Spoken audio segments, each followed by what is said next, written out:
Happy Monday. Hope you had a great weekend. It's John Lorden here with another episode of Brain Scratch Case Cracked. Let's get right into today's mystery. This is one that we like to call The Missing Mom. In 1955, at the gates of Kampong Kampor Methodist Church in Singapore, a newborn baby was abandoned. As she cried on the steps of the church, a passing trishaw stopped to investigate. Once the two occupants had spoken to the church, they found that the baby girl had been left with no name or food, only the clothes she had on. Instantly, they knew the perfect couple to care for her. The baby was given to her new parents, Mr. Xiao Hui Meng and his wife, Madame Go Ato. After years of marriage, the couple were childless, and even though they now found a baby that needed a home, without any papers, they could not formally adopt her.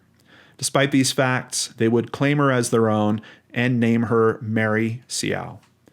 Early in life, Mary's lack of adoption papers did nothing to really hold her back. She was enrolled in school and lived happily with her adoptive family until she married at a young age. Almost immediately, she gave birth to her son, Edward. But heartache would follow close on the heels of his birth when his father died suddenly of a heart attack. Life in Singapore can be hard with a working family, but for a single mother, it's even more difficult. As her son grew, they lived in a flat in Boon Keng with her aging parents. In 2008, Mary had been attending Paya Lembar Methodist Church and had made many new friends, one of which was a female Chinese national. Over a period of months, this woman convinced Mary to wed her uncle, a man named Li Shiren. The woman claimed that her uncle would elevate Mary in society and also help to provide for both Mary and her son. Mary went through with it, but did not discuss her new union with either her parents or her son.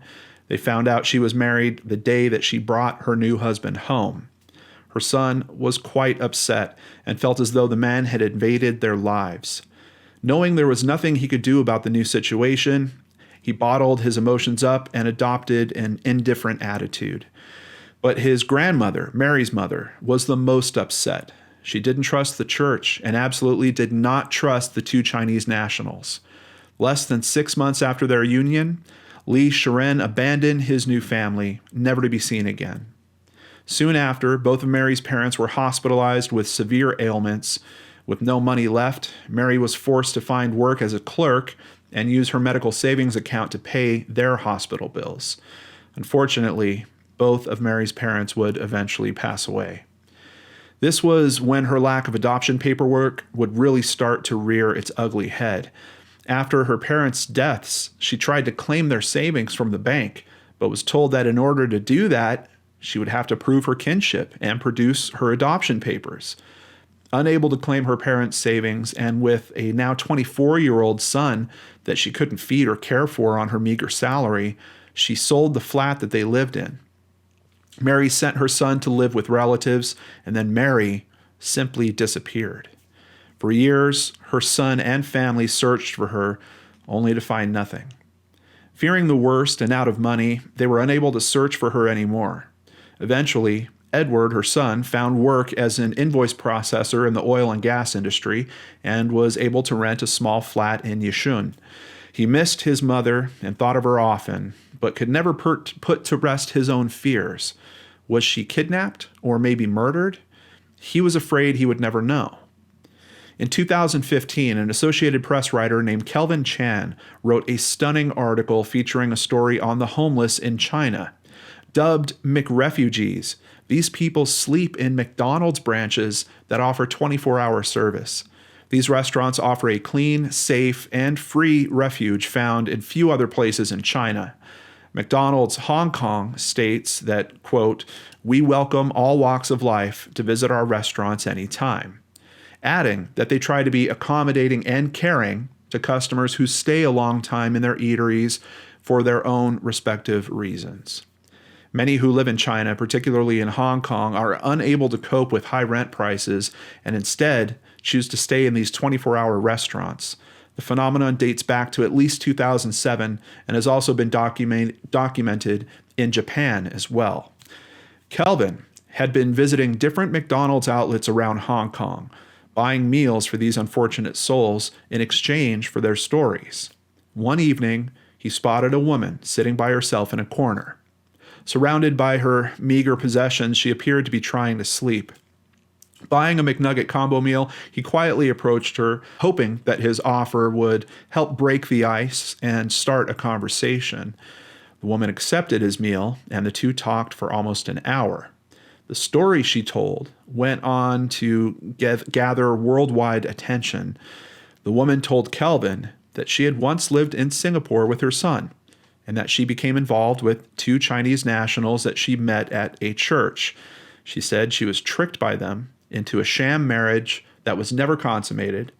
The poor woman was then convinced to sell her flat and use the cash proceeds along with about $20,000 that she had in a savings account to invest in a transportation company in China. Unfortunately, the transportation company was as much of a sham as the marriage. In order to try to get her money back, she then began making trips to China. In February of 2011, she told her son over dinner that she would be leaving for another visit, this one lasting about a month. It would be the last time that he saw her. On the mainland, she would spend the next 5 years depleting what was left of her funds.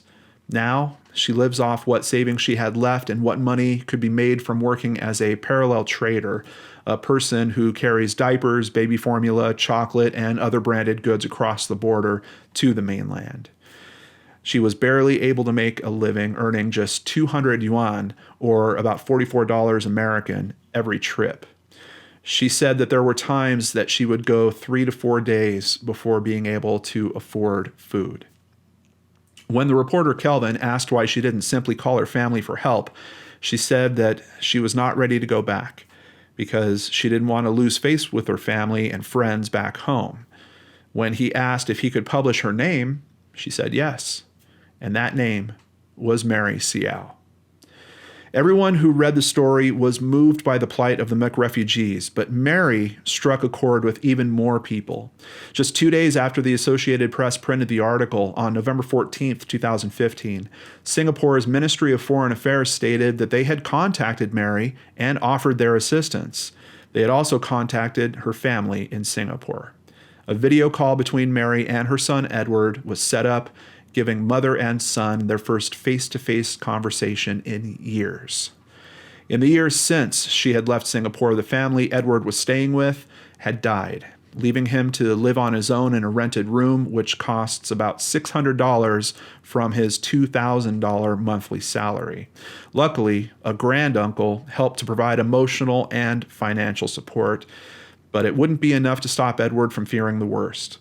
Quote, "We hear stories of syndicates in China that kidnap people and sell their organs. There was always this fear. Eventually, over the years, I became mentally prepared that she was not coming back, but at the same time, I also wished I was wrong," he stated. Eventually, after many conversations, Edward was able to convince Mary to return to Singapore. He told her, "Mommy, as long as you find happiness, it's okay to me. What has happened, don't think about it. We start anew." Family and friends paid for all of their expenses, with Jetstar Airline offering them free flights from China to Singapore. Edward was at the airport with his aunt and uncle the day his mother was flown in. Happily, they greeted each other with smiles and warm handshakes. Edward stated, "I was relieved that she is alive, but sad at the same time because of her situation. I didn't expect her to be homeless." He brought his now 60-year-old mother back to the flat where he rents a room, and he had even found an extra bed for her to sleep on. He fretted over the fact that he wasn't able to give her a pillow as well, simply stating that he would give her his pillow to use. Mary said, "I've been away for so long, I missed my son the most. Because he came looking for me, I feel better." The future is uncertain for the duo as they have to try to sort out their new living arrangements. Now home, Mary said that she wants to seek help from the Legal Aid Bureau to retrieve any proof that she is the adopted daughter of the late Mr. and Mrs. Hsiao. "This way, I can have access to the savings so I'll be able to get a flat with my son," she said. Now that Mary is finally home, she says that she rarely goes out, fearing that she will waste money, and only leaves when it's necessary. She stated that she wants her son to have a better life, one that is different from hers.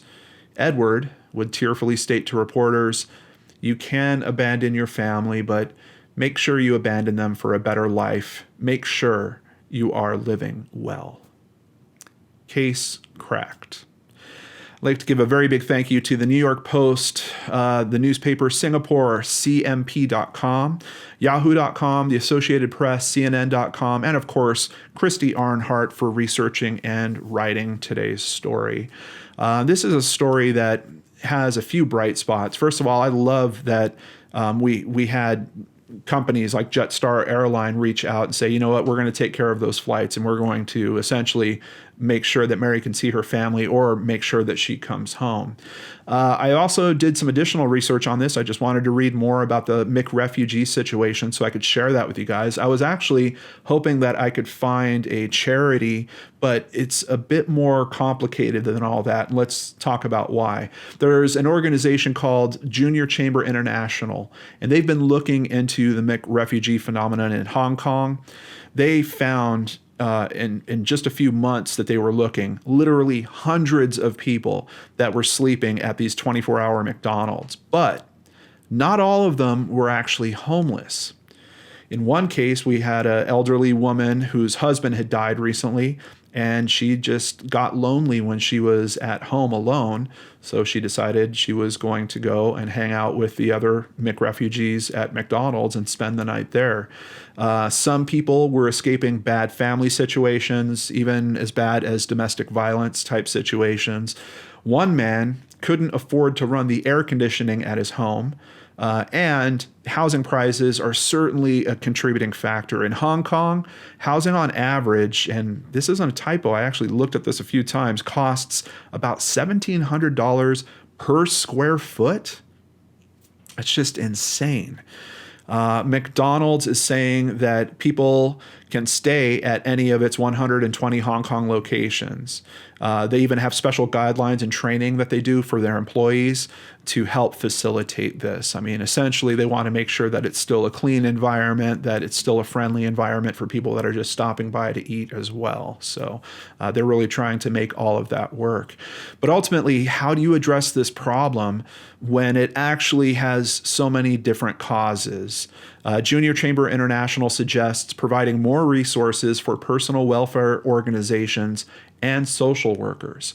And of course, for some of the situations we're talking about, domestic violence situation or an elderly person that is feeling lonely, having more social workers and personal welfare organizations, definitely a huge step in the right direction. But they also made a very strong point. They state that there needs to be a change in social attitudes. And we have a quote from him here. "We would like to encourage our citizens to care about people around them."